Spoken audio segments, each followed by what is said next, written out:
దీని ఇంట్లోనే వేసి పెడుతుంది. మరి ఇంకేంది లొల్లి పంచదులు ఏముండయి. ఈ పొల్లంత మంచి గుణము ఎవరికి ఉండదు. నాడు నాడు అలా అత్త గిట్ల చెప్పు, ఎవరెవరు కలుస్తారో తలా ఇన్ని 100 వేసుకుందామా 200 వేసుకుందామా, ఇక వేసుకొని దబ దబా ఏమేమి తెచ్చుకోవాలో సామాన్ తెచ్చి పెట్టుకుంటే ఇక ఈ పొల్ల చుట్టూ మన అందరం కూర్చొని దబా దబా ఏ స్థాయి ఏ పోతుంది. ఇక పొద్దుకంగా అందరం కూర్చొని దావత్ చేసుకుందాం, ఏమంటావు? ఆ అవును అవును, నేను గదే అనుకున్నా, గట్లనే ఆలోచించి వచ్చిన. ఇక ఏ ఆడిదైతే ఓడ్చుకోదు, ఈ పొళ్ళు అయితే నిమ్మలంగా ఓడ్చుకొని ఇక ఏదున్నా నాదే అనుకుంటా, ఇక అందరు నా ఊళ్ళే అనుకుంటా చేస్తుంది. ఇక గట్లని ఈ పొల్లకు చెప్పిపోదామని వచ్చినాం. ఏమంటారు చూద్దాం, ఆగు, బయటికి వెళ్తలేదు ఇంకా, ఏం చేస్తుందో పిల్ల. అయ్యో మీరేనా పోషవా, అప్పటిసారి గుయా గుయా మాట్లాడుకుంటున్నా, నాకు అన్ని వినిపిస్తూనే ఉన్నాయి కానీ నన్ను కానట్టుంది, ఎవరిని పిలుస్తున్నారు అని ఇక బయటికి వెళ్ళలేదు పోషవ్వా. ఏమైంది గిట్ల వచ్చిండ్రేంది మీ ఇద్దరు?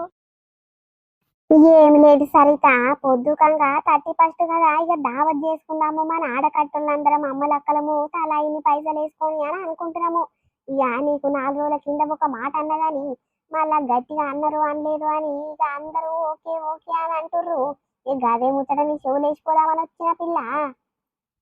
అరే గట్టనా, సరే సరే అట్లయితే ఏముంది, మరి ఎన్ని వేసుకుందాము, ఏం కథ, మరి ఎంత మంది వస్తున్నారు, ఏం కథ, మరి చేసుకుందాం. అదేముందమ్మా, ఒక గంట సేపట్ల దబా దబా వంటలు అయిపోయినాయి అనుకో, ఇక అందరు వచ్చుడే ఆలస్యము. ఆగు ఆగు, చెప్పిందే ఆలస్యము. ఈ పొల్ల చూసినవా ఎంత నిమ్మలంగా మాట్లాడుతుందో. అవును సుజాత, సరిత గుణము సాపు ఉంటది, ఏది మాట్లాడినా సాపుగా మాట్లాడుతుంది. ఒక మనిషిని బాధ పెడతట్టే ఉండదు ఈ మాటలు. అబ్బో అంతేనా పోషవ్వ, ఏదో పాటు ఇక మాకు వచ్చిన మాటలు మాట్లాడతాము. ఇక సిటీ వాళ్ళకి వచ్చినన్ని మాటలు మనకు రావు కదా, ఏదో ఊరు మాటలు మాట్లాడతాం రెండు గంటే, గంట వరకే మనది, ఇంకా ముందుకు నడవదు కదా.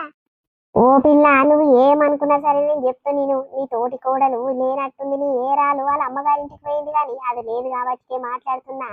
నువ్వు ఎన్ని మాటలు చెప్పినా పట్నం పొల్లు ఊరోళ్ళు అన్నా గాని ఇక ఊరోళ్ళ సంగతి పట్నం పొల్ల సంగతి పక్కకు పెడితే గా పెంటమ్మకం మీ ఇద్దరు కోడలు కదా. గా చిన్నదైతే చాలా బద్మాషి మస్తు కథలు పడే లెక్కలు ఉన్నాయి దాని దగ్గర. ఇక ఇప్పుడు ఊర్లోనే ఉంటే దాన్ని ఇట్లా మన జంటకు చేర్చుకోవాల్సిందే. ఇక అది వచ్చి ఏం పని ముట్టదు చెయ్యదు, తింటందుకు రెడీగా ఉంటే ఎవడు పెట్టాడు చెల్లి. అది వాళ్ళ అమ్మగారింటికి పోయిందే మనకు తప్పించుకున్నట్టు మంచిగా అయ్యింది. అందుకే నిమ్మలాగా మీ అత్త వస్తుంది, నువ్వు వస్తావు, మన ఆడకట్టలు ఇంకా 5 6 వస్తారు, అందరం కూడి మంచిగా చేసుకుందాం చెల్లి. ఈ ఇంత మందిలో కూడా నాకు కాకుండా మీ అత్తకు కాకుండా ఎవరికి లేని గుణము నీకు మంచి సాపు గుణం ఉందే. నీ ఇంట్లో నీ చేసుకుంటే నువ్వు ఓర్చుకునే గుణం ఉన్నది. అంత నాదే అంత నా వల్లే అనుకుంటా నువ్వు కలిసిమెలిసి చేస్తావు కాబట్టి మేము నీ దగ్గరికి నీకు చెప్పుతానికి వచ్చినాం చెల్లి. ఏడ చేసుకుందామంటావు, ఎట్లా చేద్దామంటావు, ఇక నీ సంగతి నువ్వు చెప్పు. ఇక నేనేముందావా చెప్పేది, మా అత్త ఏదంటే అదే. ఇక మా అత్త వాళ్ళ ఇంటికాడ ఏదామంటే అందరం కలిసిపోయి ఆడ వేసి వద్దాము, లేకుంటే మా ఇంటికాడ ఇట్లా ఖాళీగానే ఉంది, పిల్లలు లేరా జల్లలు లేరా